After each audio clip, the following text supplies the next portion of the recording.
Let's talk about today's guest. We have Andy Dickens here from Virtual Sales Limited, shorter known as VSL, and we're going to be referring to it actually as VSL in this interview.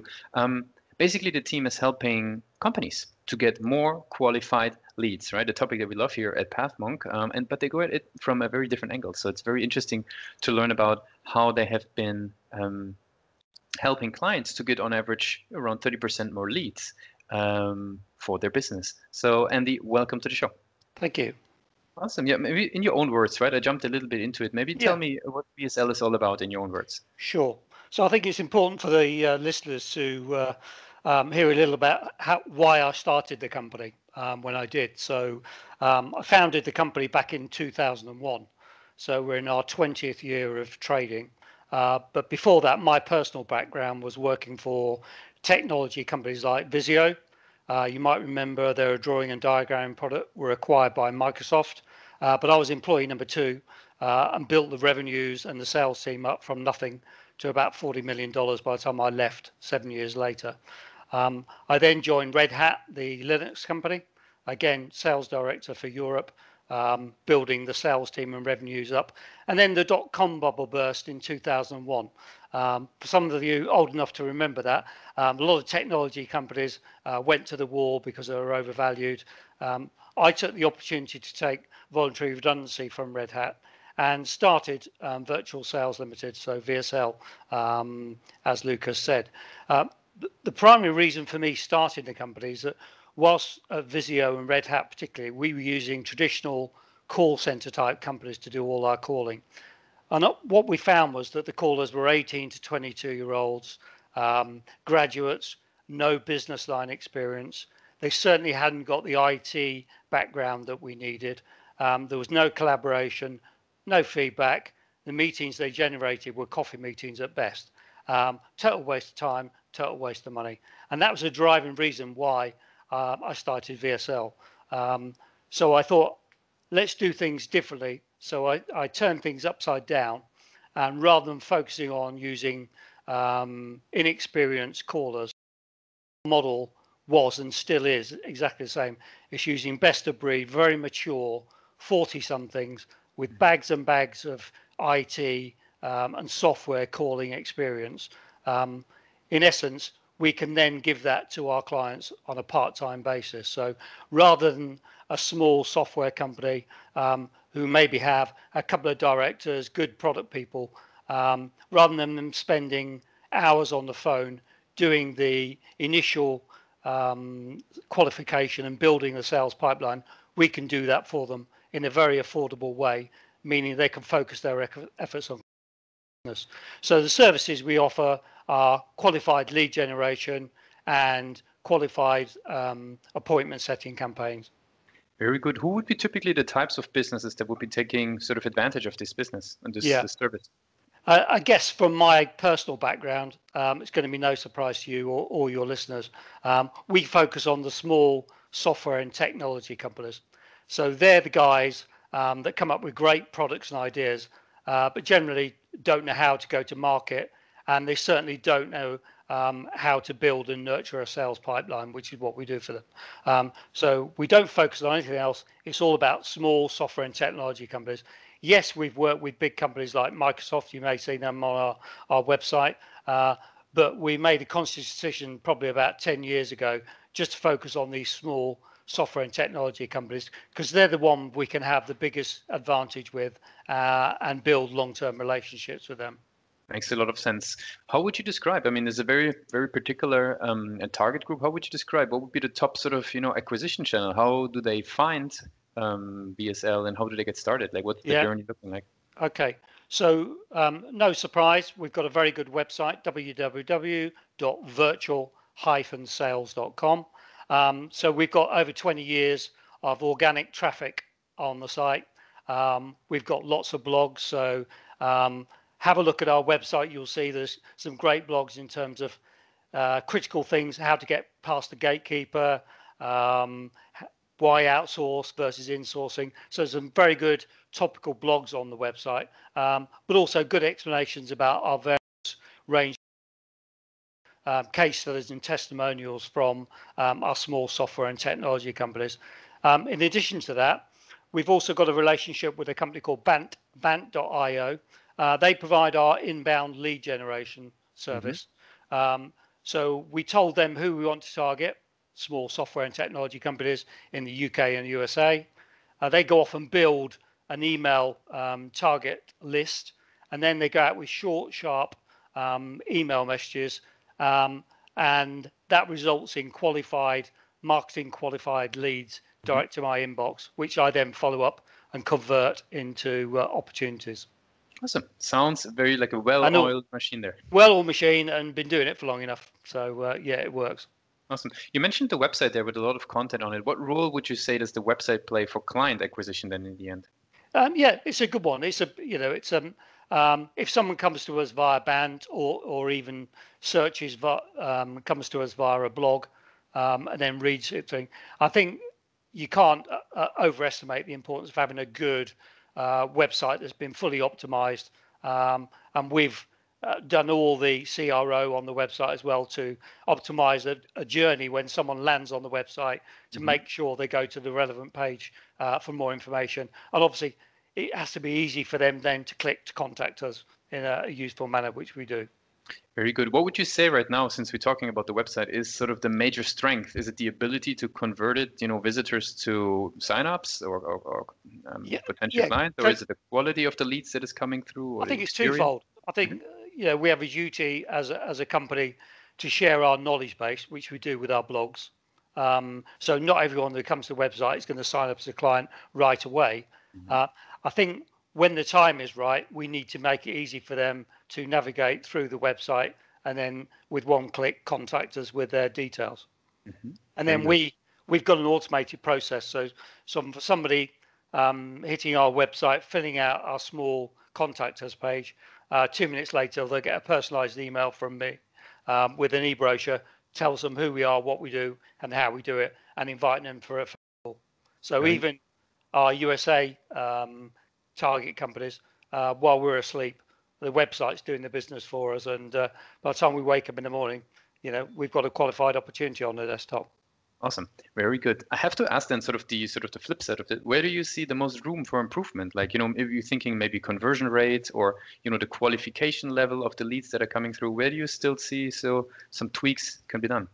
Yeah, I think as always, we're always looking for better qualified opportunities. So for us, it's looking to home them in to our sweet spot, which is small software and technology companies.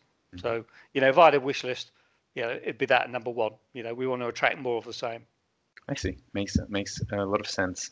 Okay, so coming back to your services and product, right? For everybody who's listening in, what would you say is sort of the competitive advantage, right? If somebody's looking for qualified lead generation services, what would you say is sort of something that is, giving you a head start? So I think the head start for VSL is the fact that we only use mature, very experienced telemarketers of a certain age, and if my callers were on the call with me now, they always laugh when I introduce them as being mature and very experienced. But they are, it does what it says on the tin. It means that for a small software company, for instance, who may only have 1 or 2 employees along with their product team, they don't have the time, effort, or the inclination to do what we do, which is pretty much the grunt work. It's the first stage of the sales process. It's identifying who their target audience is. It's building and then nurturing a sales pipeline, and then delivering a qualified opportunity to them, either in a face-to-face meeting in the good old days, but the new norm is obviously in a Skype or a Zoom call like this. Very good. Maybe you will allow a quick look behind the curtain, right? How would you say is your own sales and marketing team structured? Like, how do they work together? So they work together. Obviously, our model is home-based, so all our callers are home-based, mainly in the UK and some in France. And we do have local language callers, for instance, German, French, Spanish, Italian. So we're covering all markets there. We use technologies. So we've got a cloud-based CRM product where all our campaigns are done from. So they can be from a single caller to a multiple caller campaign. And then we use tools, obviously, like Skype to keep in contact with our callers.